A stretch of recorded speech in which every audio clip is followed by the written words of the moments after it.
Dos puntos básicos en la agenda del día de hoy. El primero es con qué distrito electoral iremos a votar los peruanos en abril del próximo año. Esto es una cosa que preocupa enormemente a la población que mayoritariamente pareciera inclinarse por alguna forma de distrito múltiple. El punto es el cómo y la modalidad y si tenemos tiempo y tenemos condiciones técnicas para plantear su aplicación. Y el otro tema que se discute muchísimo es el de la supuesta rumoreada o hablada directamente vacancia de Somos Perú. Doctor Barrón, gracias por estar con nosotros. Contrario, buenos días y gracias por la invitación. Él tiene una posición muy clara sobre el tema del distrito electoral. El doctor Fernando Tuesta Soldevilla, experto, entre otras cosas, en temas electorales, también nos acompaña.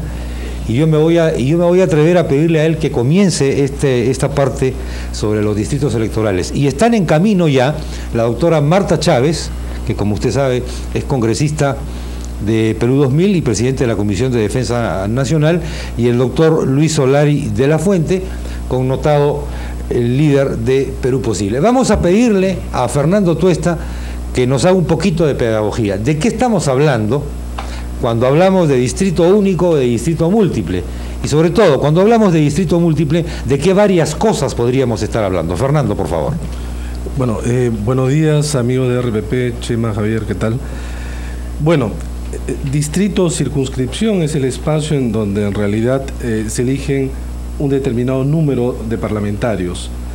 En concreto, el distrito único es aquel que abarca a todo el territorio nacional y en donde se eligen, con independencia de qué parte del territorio uno se encuentra ubicado o inscrito, el número total de parlamentarios. Es el caso de Perú desde 1992 hasta la fecha. Distritos o circunscripciones no únicas y de tamaño menor son aquellas que permiten dividir el territorio nacional en unidades tales que a cada una de ellas, de acuerdo a variables, por ejemplo, territorio, permite elegir un número de parlamentarios.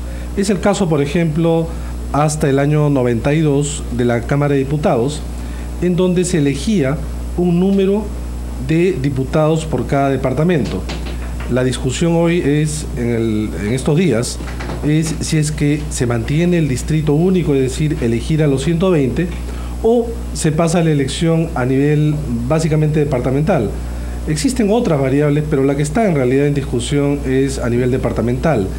Esto haría, evidentemente, que se produjera un cambio en la elección del Parlamento, dado que hemos pasado ya por 3 parlamentos, si a esto le incluimos el CCD, como uno de ellos, de distrito único.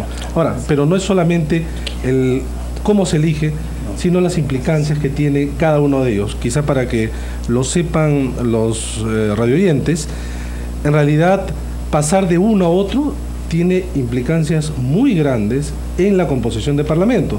Es decir, a un mismo resultado, aplicando distritos o circunscripciones de diversa modalidad, va a tener como resultado una composición del Parlamento totalmente distinto. Y esto hace lo delicado de la decisión. Lo que pareciera más práctico, si se opta por el distrito múltiple como parece, es, como dice Fernando, las circunscripciones departamentales. Digamos, lo que está en discusión. Lo que está en discusión. Y un número de representantes proporcional al número de electores de cada departamento. Así es. Sería así la cosa. Muy bien. En principio sí, ¿no? Muy bien. Ha llegado ya la doctora Marta Chávez. Muchas gracias, Marta, por estar con nosotros. Y estamos en esta primera parte del programa discutiendo el tema del distrito electoral. El doctor Barrón, por favor. Muchas gracias. Yo creo que hay una situación de marqueteo político muy bien logrado. Los argumentos, doctor Solari, de que cuál es el mejor sistema para que los representantes conozcan el pensamiento de sus representados. De lo contrario, vamos a resignarnos a tener una democracia quinquenal en la que esta emisión de voluntad se ejerce solamente a través de un voto y luego en el interregno tenemos solamente encuestas que son simples referencias. ¿Qué sistema ayuda más a cumplir con estas dos cosas? Fernando, Tuesta, ¿se puede medir la democracia? No, no se puede medir la democracia, aunque evidentemente hay algunos indicadores, ¿no? Sin embargo, Chema, efectivamente, pues, sociales, económicos, ¿no?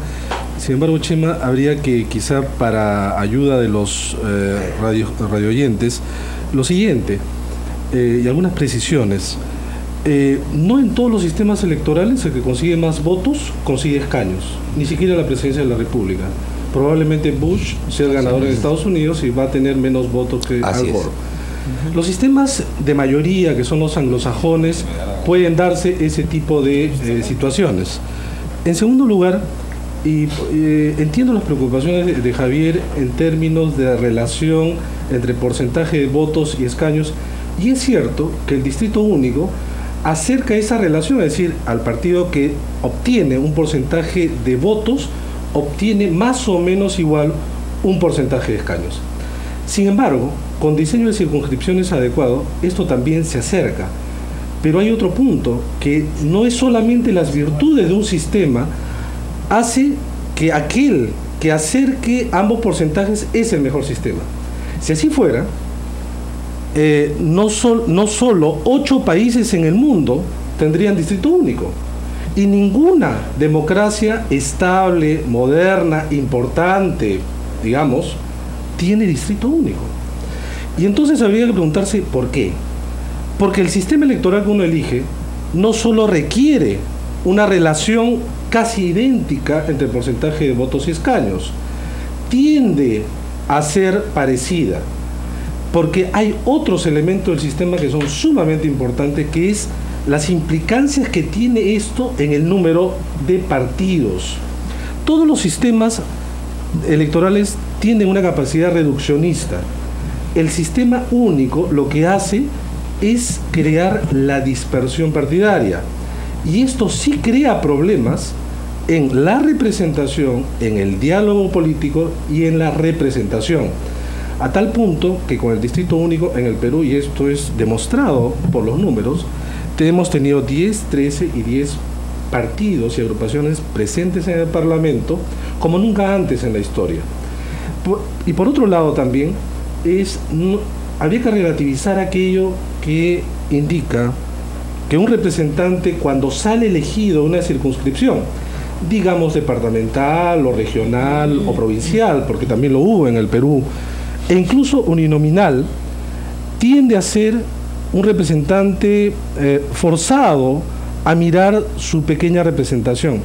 Por ejemplo, el señor Tony Blair es primer ministro del Reino Unido, y él salió elegido en una circunscripción uninominal al norte de Inglaterra. El señor José Aznar salió elegido en una circunscripción de tamaño menor en el centro de España. El señor Schröder, que es canciller de la República Federal Alemana, salió elegido en una circunscripción también de tamaño pequeño en Alemania. Y no son líderes locales, son líderes continentales, y en todos los países del mundo eso es así, porque hay que mirar los sistemas, y de ahí viene el término, justamente en el conjunto de variables que entran en juego.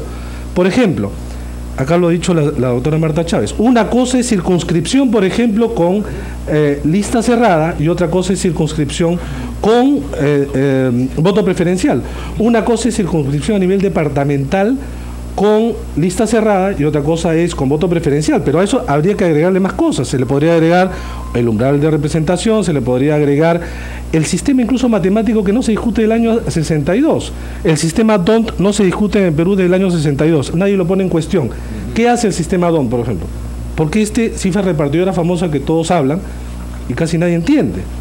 Ese sistema siempre da un premio a la mayoría, siempre. Esa es la virtud de este sistema, de este método. Pero hay 8 sistemas distintos, métodos distintos. Se pone en cuestión las variables que hemos estado señalando, al combinarlas crean un sistema.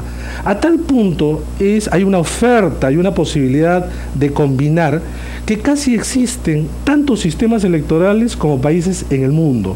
Y obviamente yo estoy de acuerdo que esto hay que discutirlo a fondo. Y para terminar, simplemente decir que pese a lo corto que tenemos para la próxima elección, cambiar a un sistema de circunscripción departamental, que no es necesario, realmente lo ideal, pero creo que en el paso de encaminarnos a un mejor sistema, creo que es un paso intermedio que es posible, incluso práctico, poder desarrollarlo. Son las 9:31 de la mañana, tenemos que hacer una pausa. Regresamos con nuestro distinguido. Que ver con la circunscripción, tiene que ver con el voto preferencial. Con lista cerrada, con lista cerrada no hubieran ingresado. Pero además hay que recordar algo, esos tránsfugas son los que ahora forman parte de la nueva mayoría en el Congreso, o sea, los que eran apestados antes ahora son... ¿Quiere distrito único o que quiere distrito múltiple? Es obvio, como ha dicho la doctora Marta Chávez, que el distrito único tiende cada vez a ser más impopular. Más impopular. Entonces la gente entiende, intuye que es mejor lo otro. Sin embargo, yo ahí quisiera hacer una precisión. Hay aspectos de la sistemática electoral que son complejos.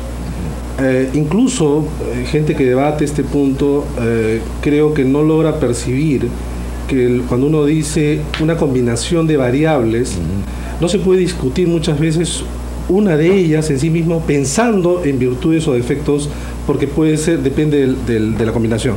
¿Qué quiero decir con esto? Por ejemplo, fue el caso de Ecuador.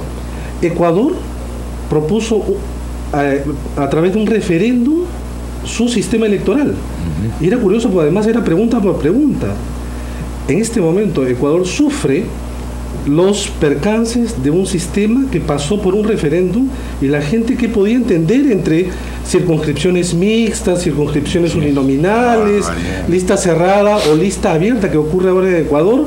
Esto no pasa necesariamente por la opinión evidentemente respetable y atendible de la opinión pública, pero esto yo creo que además da pie a discutir acerca de la encuestocracia, ¿no? Que creo que es uno de los problemas de la democracia moderna. La encuestocracia.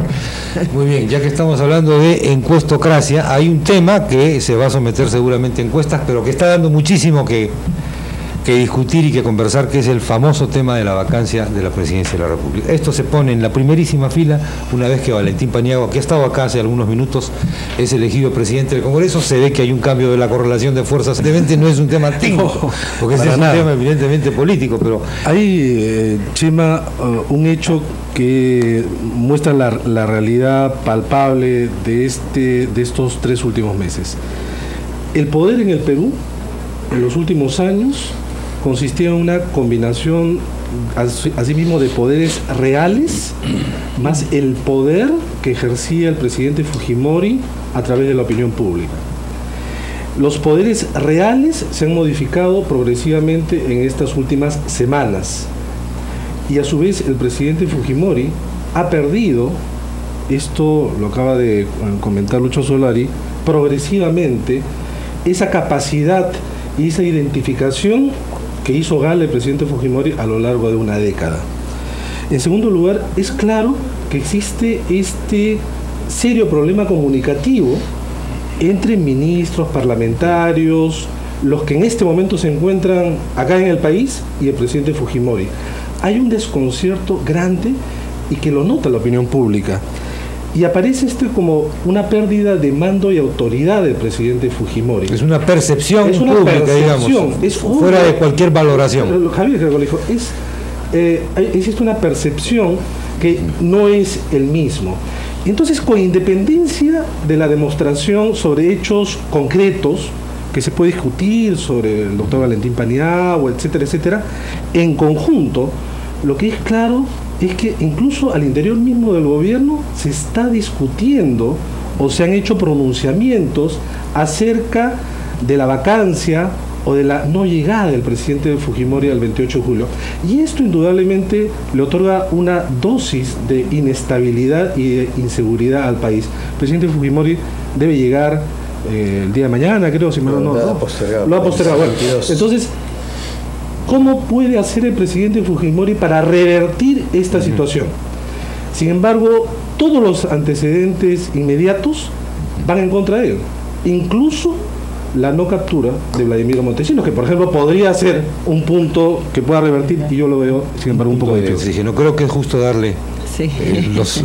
Unos instantes a Marta. Sí, Chávez. yo Marta, creo que, bueno, se pueden hacer muchas especulaciones. Yo cuando se habla de que es imposible que el gobierno se mantenga, yo digo, con todas las obras que ha hecho y con todo lo bueno que ha hecho, por supuesto que se va a mantener y en todo caso, si fuera imposible eso, lo cierto es que los peruanos habríamos roto ya las leyes naturales, porque con gobiernos como el señor Belaúnde del año 80 al 85 y el señor Alan García del 85 al 90, en los que pues había una economía y un orden público destrozados, no cayeron esos presidentes, o sea que eso sí hubiera sido imposible, ¿no?